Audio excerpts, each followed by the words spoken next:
मेरा नाम राजेश है और मैं 24 साल का हूँ। मैं एक साधारण लड़का हूँ।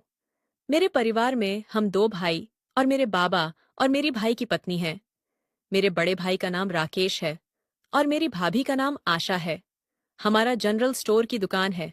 मेरा भाई दुकान पर बाबा के साथ ही बैठता है।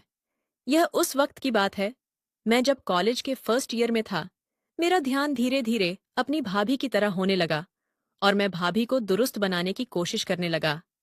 फिर मैंने कुछ करने की सोची ताकि मैं भाभी को अपनी बना लूं। एक दिन हम सब फैमिली के लोग किसी शादी में गए। जब हम सब वहां से जब लौट कर आ रहे थे, तब बहुत रात हो चुकी थी। हम सब लोग के गाड़ी में बैठकर वापस घर आ रहे थे। गाड़ी में भाभी मेरे पास बैठी थी, तो मुझे एक और मौका मिल गया था। मैं भाभी को धीरे धीरे अपने हाथ से चेक करने लगा।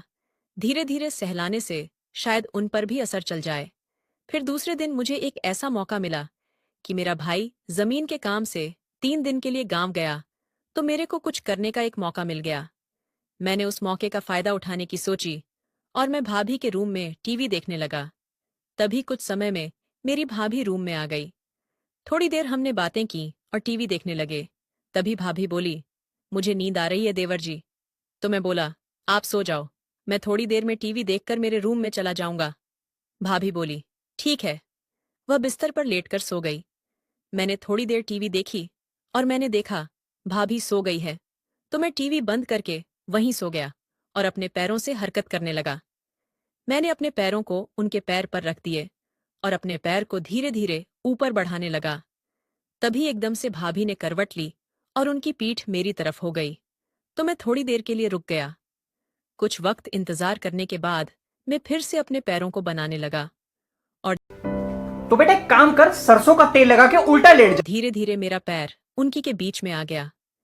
तभी एकदम से उन्होंने पैरों को इकट्ठा करके थोड़ा दबाव बनाया, तो मुझे लगा उनकी तरफ से ग्रीन सिग्नल है। मैंने अपने पैर के पंजे को उनकी जंगल के गेट के ऊपर रख दिया।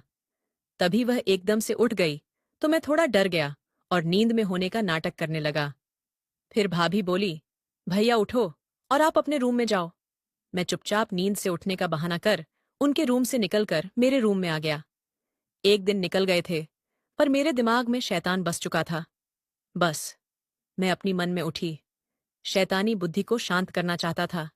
दूसरे दिन मुझे फिर वही मौका मिला। टीवी देखने के बहाने में फिर से वही सो गया, पर इतनी भाभी ने मुझे ऐसा कहा जिसे जानकारी मेरे होश उड़ गई। भाभी ने मुझे कहा, तुम्हारे दिमाग में क्या चल रहा है अच्छी तरह से जानती हूं, पर यह सही समय नहीं है। तुम रात को 2 बजे आ जाने। मैं तुम्हें कुछ बताना चाहती हूँ। मुझे लगा कि भाभी भी मेरे दिमाग को पढ़ ली है और वह भी साथ देना चाहती है। मैं खुश हो गया और उसने हिंदी में चल गया और उसे वक्त का इंतजार करने लगा कि कब 2 बजे और मैं भाभी से मिलने जाऊं। जैसे ही मैं भाभी के कमरे में गया, मैंने देखा भाभी सो रही थी और मन ही मन में सोचने लगा कि आज मेरा काम हो जाएगा। और मैं अभी के पास जाकर बिस्तर में बैठ गया। जैसे ही पास रखी, बिस्तर में बैठा भाभी जग गई और बोली, तुम्हें यहां आते कोई देखा तो नहीं है? मैंने कहा, बाबा तो सो रहे थे। भाभी ने मुझे ऐसी बात कही जिसे सुनकर मेरे रोंगटे खड़े हो गए। मैंने सोचा भी नहीं था कि भाभी कुछ ऐसा भी रहेगी। तभी लाइट गोल हो गई और भाभी ने बिना शर्माए मुझे सब कुछ कह दिया। उन्होंने बताया कि शादी के इतने साल हो गए, फिर भी उन्होंने बच्चा क्यों नहीं लिया। मैं अच्छा नहीं लेने का कारण जानकर हैरान था। भाभी ने मुझे बताया कि तुम्हारे भैया चाहते हैं कि जब तक तुम अपने पैरों में खड़े नहीं हो जाओ, तब तक हम बच्चा नहीं लेंगे, कि तुम्हारे परवरिश में किसी भी तरह की परेशानी न आए। और साथ में उन्होंने ऐसा कुछ बताया जिसे सुनकर मेरे पैरों पर जमीन निकल गई। भाभी ने मुझे बताया कि जब मैं 5 साल का था, मेरी माँ की मौत हो गई थी। तब से तुम्हारे भैया तुम्हें अपने बच्चों के जैसा पलते हैं। यह सब सुनकर मेरे आंखों में आंसू आ गए और मेरे दिमाग में चल रहे शैतानी बुद्धि को चौंकते हुए मुझे बहुत अफसोस हो रहा था कि मैं ऐसा कैसे सो सकता हूँ। और कुछ गलत होने के पहले ऊपर वालों ने मेरी आंख खोल दी। कभी भैया भाभी को मुंह दिखाने लायक नहीं रहता। और उसे दिन के बाद मैंने अपनी पढ़ाई के ध्यान दिया और जल्दी से कॉलेज कंप्लीट करने में एक अच्छी कंपनी में नौकरी करने लगा।